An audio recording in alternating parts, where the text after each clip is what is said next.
Jadi kalau melihat karir menjadi pilot itu kan persaingannya itu kan ketat sekali ya. Karena pada saat mungkin Pak Nik menjadi pilot itu tentu saja peluang-peluang untuk bisa masuk tes itu tentu saja akan menyisihkan banyak saingan-saingan gitu. Namun kalau saya lihat baca di dalam buku ini, usia muda itu sudah bisa menjadi pilot. Itu bagaimana itu ceritanya ya? Mungkin bisa diceritakan pada pemirsa sekalian. Ini sangat penting sekali. Pada usia berapa ya kira-kira sudah menjadi pilot itu? Usia saya sudah mendapat license seperti itu pada usia 17 tahun 8 bulan lah. Wah, 17 8 bulan itu masih usia anak, tetapi beliau sudah menjadi pilot. Kita dengar ceritanya, bagaimana bisa seperti itu? Ayo kita lihat. Begini, sebetulnya mungkin ada secara kebetulan juga. Oleh karena saya masuk sekolah itu tidak melalui TK, karena kebetulan kalau saya ceritakan di buku ini, saya nggak suka di TK. Mungkin waktu itu saya menganggap nggak serius, gitu. Saya pengen belajar, sehingga saya dimasukkan langsung ke kelas 1 pada usia 4 tahun lebih sedikit, 4,5 tahun. Dan itu yang membuat saya agak cepat menyelesaikan sekolah. Di SD semuanya normal, jadi nggak ada yang meloncat. Begitu juga di SMP. Nah, waktu di SMA, nah ini ceritanya di SMA. SMA saya, pertama kali SMA saya di SMA Sumedang.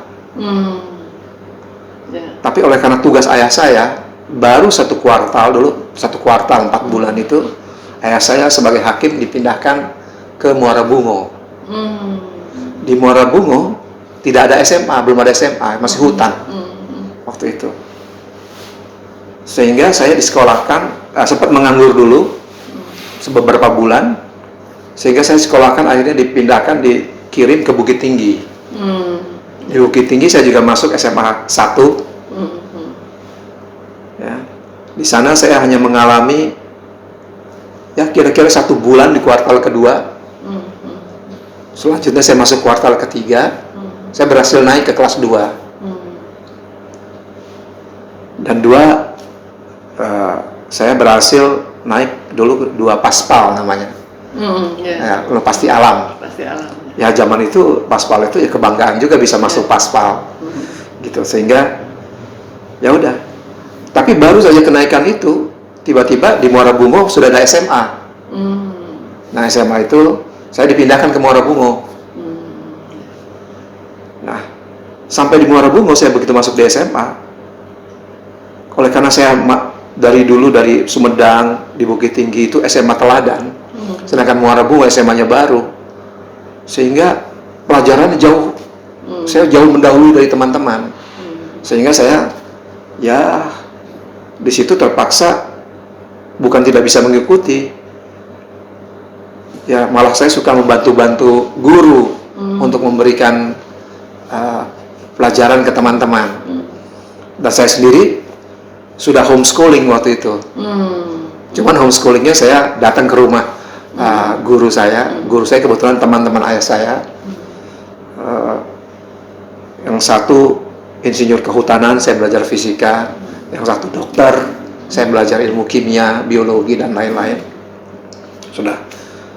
Dan di sekolah saya hanya terdaftar saja namanya. Nah, pada waktu kelas 2 itu, tiba-tiba kepala sekolah saya, yang kebetulan dia tuh tetangga saya, dia nawarkan, Vic, kamu ikut ujian deh, latihan, ujian SMA. Nah, saya kan baru kelas 2. Dia bilang, oh enggak, ikut latihan aja. Jadi tahun depan lebih gampang. Oke deh, mau. Nah, ini soal-soalnya dikasih soal-soal yang tahun-tahun lalu. Udah. Jadi begitu saya ikut ujian, saya oleh karena sebagai latihan, sama sekali nggak punya beban. Nggak punya beban. Nggak ada gemeteran, nggak ada keringat dingin. Semua saya kerjain aja dengan modal latihan-latihan soal yang diberikan itu. Paling mirip-mirip katanya. Udah selesai. Dan hasilnya lulus. Dan pada waktu ya kebetulan yang terbaik waktu itu.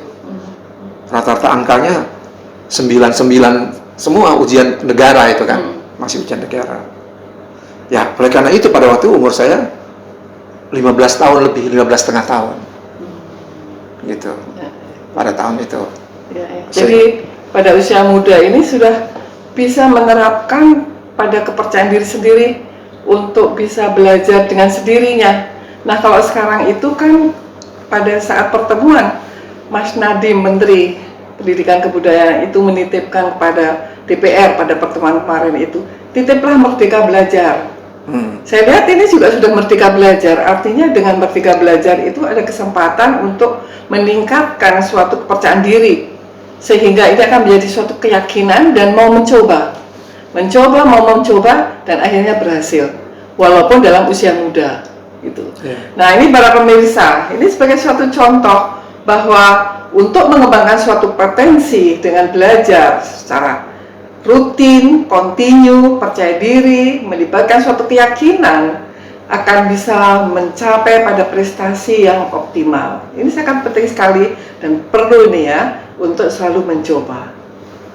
Mari kita ikuti kembali. Jangan lupa tetap selalu like and subscribe pada channel Asosiasi Dosen Indonesia DPW, Dewan Pimpinan Wilayah DKI Jakarta. Kita akan kembali.